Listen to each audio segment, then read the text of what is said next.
पाकिस्तान तहरीक इंसाफ के मरकजी रहनुमा शौकत यूसुफजई ने हुकूमत को खबरदार किया कि 2 दिन में मुज़ाकरात शुरू ना हुए तो नया लाएअमल देने पर मजबूर होंगे। वाज़ेह किया कि सिविल नाफरमानी की तहरीक शुरू ना करने का ये वजह थी कि मुज़ाकराती कमेटी कायम हो गई। ख्वाहिश थी कि हुकूमत से मुज़ाकरात हों, लेकिन इस पर अमल नहीं किया गया। अब जो होगा उसकी जिम्मेदार हुकूमत होगी।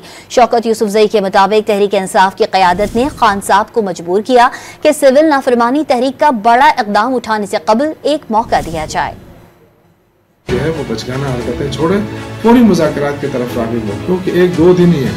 अगर 2 दिन में मुज़ाकरात की बात नहीं होती तो फिर पाकिस्तान तहरीक इंसाफ मजबूर होगी कि वो कोई किसी नए अमल का ऐलान करे। गवर्नमेंट जो है वो इंतहाई गैर संजीदा बयान दे रही है, वो अभी भी थ्रेट कर रही है PTI को। जो होगा उसकी तमाम तर जिम्मेदारी, मुल्क को जो नुकसान पहुंचेगा उसकी जिम्मेदारी तमाम तर हुकूमत के ऊपर आई होगी। हमारी ख्वाहिश थी कि मुज़ाकरात जो है हुकूमत के साथ शुरू हो जाएं, और लेकिन नहीं हुए।